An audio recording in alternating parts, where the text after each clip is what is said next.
गरीब आलू के पराठे वाली। भरतपुर नाम के एक गांव में सीमा बहुत गरीब लड़की थी। वह अपनी माँ के साथ एक छोटी सी कुटिया में रहती थी।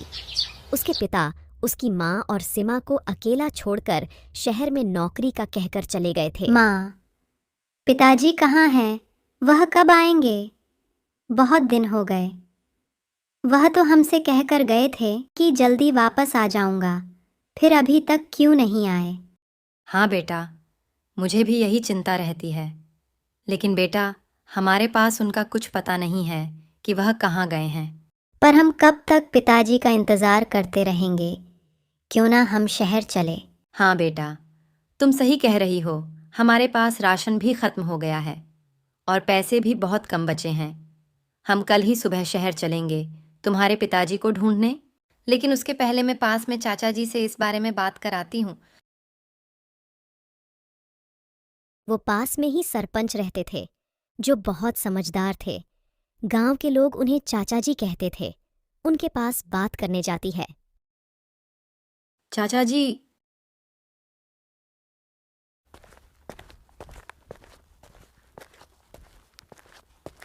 अरे बेटा, तुम यहाँ कैसे? चाचा जी मुझे बताना था कि मैं और मेरी बेटी मेरे पति को ढूंढने शहर जा रहे हैं। बहुत दिन हो गए, वह भी नहीं आए और हमारे राशन के लिए पैसे भी खत्म हो गए हैं। लेकिन बेटा, तुम इतने बड़े शहर में उसे ढूंढोगी कैसे? तुम्हारे पास तुम्हारे पति का एड्रेस है? एड्रेस तो नहीं है, लेकिन फिर मैं क्या करूं? मेरी बेटी की पढ़ाई का खर्च भी नहीं है, न खाने के लिए पैसे बचे हैं। मेरी मानो तो अपनी छोटी सी बेटी को ऐसे ही शहर ले जाने की जगह तुम गांव में कुछ काम कर लो, जिससे तुम्हारे राशन के लिए और पढ़ाई के लिए पैसे मिल पाए। और तुम्हारा पति तो कभी ना कभी आ ही जाएगा। लेकिन चाचा जी मैं क्या काम करूं और काम शुरू करने के लिए पैसे कहाँ से लाऊं? बेटा, इस गांव में खेती करने और पास में नदी होने से बाहर के गांव से बहुत लोग आते हैं। तो तुम कुछ खाने पीने के सामान का ठेला वहां क्यों नहीं लगा लेती? इससे तुम्हारी कमाई भी होने लगेगी। और पैसे की चिंता मत करो, अभी तुम मुझसे ले लो और बाद में जब तुम्हारा काम हो जाए तब लौटा देना। धन्यवाद चाचा जी, आप सही कह रहे हो। अभी मेरे पास इतने पैसे नहीं हैं कि हम शहर जाकर रह पाए। मुझे आलू के पराठे बहुत अच्छे से बनाने आते हैं। ज़रूर बाकी लोगों को भी पसंद आएंगे। मैं उसका ही ठेला लगा लेती हूँ और आपके पैसे भी मैं जल्दी ही वापस कर दूंगी। सीमा की माँ घर जाकर उसे सारी बात बताती है और यही रहने के लिए समझाती है। ठीक है माँ, हम यहीं रहकर ठेला लगाएंगे। उसमें मैं भी आपकी मदद करूंगी। ठीक है बेटा, अब मैं बाजार से सामान ले आती हूँ। सीमा की माँ सरपंच के दिए हुए पैसों से बाजार से आलू के पराठे के लिए सामान ले आती है। घर आकर दोनों कल के ठेले के लिए तैयारियां शुरू कर देती हैं। अगले दिन सुबह ही सीमा और उसकी माँ ठेला लगा लेती हैं। पहले ही दिन से ठेले पर ग्राहकी शुरू हो जाती है। बेटा, आज तो पहला दिन था, तो भी हमारी ग्राहकी अच्छी हुई है। हम ऐसे ही मेहनत करते करेंगे तो सब ठीक हो जाएगा। तुम्हारे पापा आएंगे तो वो भी बहुत खुश होंगे। ऐसे ही रोज सीमा और उसकी माँ ठेला लगाने लगी और उनकी ग्राहकी भी बढ़ते गई। सरपंच जी की मदद से हमने हमारा ठेला लगाना शुरू करा था। अब हमारी इतनी कमाई हो गई है तो मैं उनके पैसे भी वापस दे आती हूँ। उधर शहर से सीमा के पिताजी भी वापस गांव आ रहे होते हैं। पता नहीं मेरे शहर जाने के बाद सीमा और उसकी माँ कैसे रह रहे होंगे। मुझे इतने दिन हो गए शहर गए हुए, लेकिन अभी तक कोई अच्छी नौकरी नहीं मिली। अब तो मेरे पास भी पैसे नहीं हैं।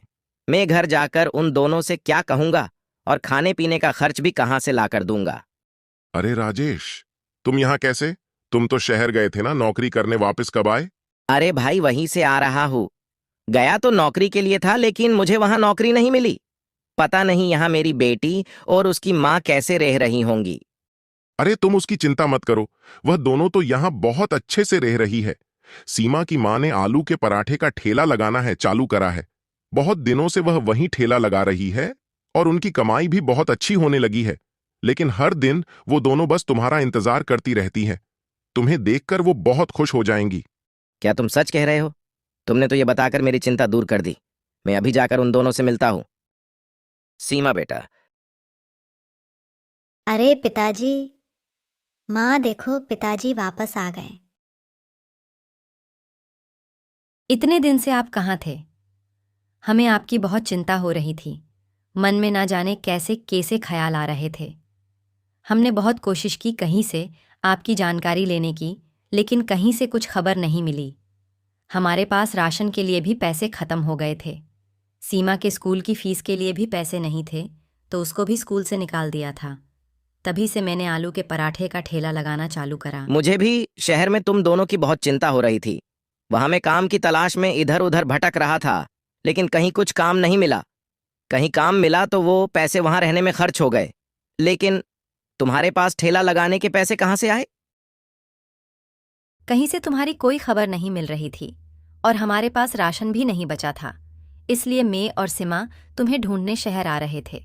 वही बात करने में चचा जी के पास गई तो उन्होंने मुझे समझाया और ठेला लगाने के लिए पैसे दिए थे। और आप चिंता मत करिए, यहाँ हमारे पराठे के ठेले पर अच्छी ग्राहकी होने लगी है। अच्छा हुआ आप भी आ गए। अब हम सब मिलकर ठेला लगाएंगे और एक साथ रहेंगे। अच्छा, फिर तो मुझे अभी ही चाचा जी के पास जाकर उनका धन्यवाद करना चाहिए। अगर वो तुम्हें सलाह नहीं देते और ठेला लगाने के लिए भी पैसे नहीं देते तो ना जाने क्या हो जाता।